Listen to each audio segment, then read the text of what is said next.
आज हम बात कर रहे हैं जेन ज़ी की। मतलब वो पीढ़ी जो 90s के आखिर से लेकर 2010 के आसपास पैदा हुई। भारत में ही इनकी आबादी करीब 40 करोड़ है और ये वो पहली पीढ़ी है जो पूरी तरह से ऑनलाइन दुनिया में पली बड़ी है। तो आज समझते हैं कि ये पीढ़ी बाजार को कैसे बदल रही है। बिल्कुल।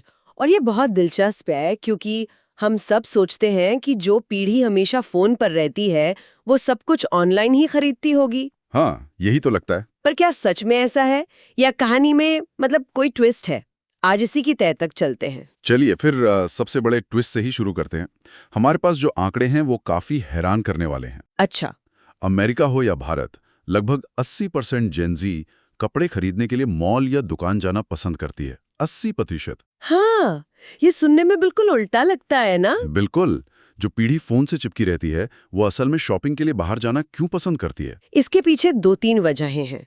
एक तो है टैक्टाइल एक्सपीरियंस, मतलब कपड़े को छू कर देखना। हम्म। और दूसरा इंस्टेंट ग्रेटिफिकेशन, कि भाई खरीदा और तुरंत घर ले आए। पर बात इससे भी गहरी है। अच्छा। देखिए, उनके लिए इन स्टोर शॉपिंग सिर्फ शॉपिंग नहीं है, वो एक एक्सपीरियंस है, दोस्तों के साथ एक सोशल आउटिंग है, सही बात है। और शायद सोशल मीडिया पे डालने के लिए कंटेंट भी है। एग्जैक्टली। तो उनके लिए ऑनलाइन और ऑफलाइन दुनिया वो मिली जुली है। ये बहुत दिलचस्प है। इसी से जुड़ा एक और सवाल है, ब्रांड लॉयल्टी का। क्या जेन जी के आने से ये कॉन्सेप्ट खत्म हो गया है?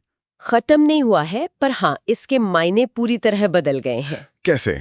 अब लॉयल्टी प्रोडक्ट की क्वालिटी से उतनी नहीं है जितनी ब्रांड की वैल्यूज से है। जेनजी उन ब्रांड से कनेक्ट करती है जो ऑथेंटिक है, जिनकी अपनी एक आवाज है और जो मतलब किसी सोशल कॉज को सपोर्ट करते हैं। वो बड़े पुराने नामों के पीछे नहीं भागते। यही वजह है कि ज़ारा और H&M को ज़ूडियो जैसे ब्रांड्स टक्कर दे रहे हैं, या फिर बर्न टोस्ट और ओन्ड जैसे छोटे ब्रांड्स अपनी यूनिक पर्सनालिटी की वजह से पॉपुलर हो रहे हैं। और मुझे लगता है ये सिर्फ कपड़ों में नहीं है, ज्वेलरी में भी यही ट्रेंड दिख रहा है। बिल्कुल। भारी भरकम शादी वाले गहनों की जगह अब रोज पहने जाने वाले हल्के और डिजाइनर पीसेस का चलन है। जैसे लैब ग्रोन डायमंड्स। हाँ, जैसे टाइटन का बियॉन्ड ये इसी बदलाव का प्रतीक है।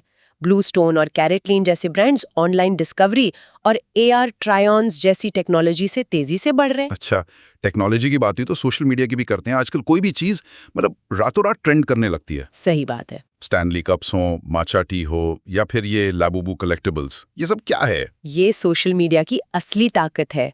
वो जो स्टैनली का कप है वो एक पानी की बोतल से एक फैशन एक्सेसरी बन गया। मैंने देखा है। और इसी वजह से उनकी सालाना कमाई $70 मिलियन से बढ़कर $750 मिलियन हो गई।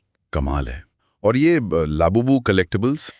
पॉपमार्ट के लैबुबू कलेक्टिबल्स ने तो ब्लाइंड बॉक्स फॉर्मेट से एक क्रेजी पैदा कर दिया। एक मिनट, ये ब्लाइंड बॉक्स फॉर्मेट क्या होता है? ब्लाइंड बॉक्स मतलब आपको पता नहीं होता कि बॉक्स के अंदर क्या निकलेगा, एक सरप्राइज होता है। अच्छा। और इसी सरप्राइज की वजह से टिकटॉक पर अनबॉक्सिंग वीडियोस की बाढ़ आ गई। ये प्रोडक्ट्स पारंपरिक विज्ञापनों से नहीं बल्कि क्रिएटर कंटेंट से वायरल हुए हैं। तो मतलब आज के दौर में सफलता के लिए limited edition drops, popup shops और इंस्टाग्रामेबल कैंपेन्स बहुत जरूरी हो गए हैं। बिल्कुल।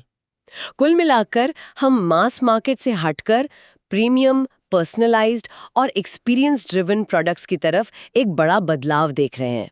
अब सिर्फ सामान खरीदना काफी नहीं है। नहीं, उसके पीछे का अनुभव, कहानी और कम्युनिटी ज्यादा मायने रखती है। तो इसका मतलब साफ है कि जैसे जैसे इस पीढ़ी की कमाई बढ़ेगी, बाजार पे इनका असर और भी गहरा होता जाएगा। निश्चित रूप से आगे चलकर मार्केट में वही ब्रांड्स टिकेंगे जो जेन ज़ी की ऑथेंटिसिटी और इनोवेशन की खोज को समझ पाएंगे।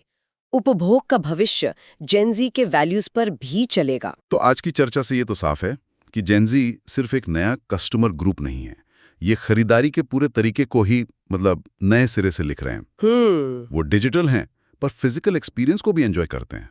वो ट्रेंड्स बनाते हैं पर अपने वैल्यूज पर टिके रहते हैं। यहाँ पर सोचने के लिए एक दिलचस्प सवाल छोड़ जाते हैं। बताइए।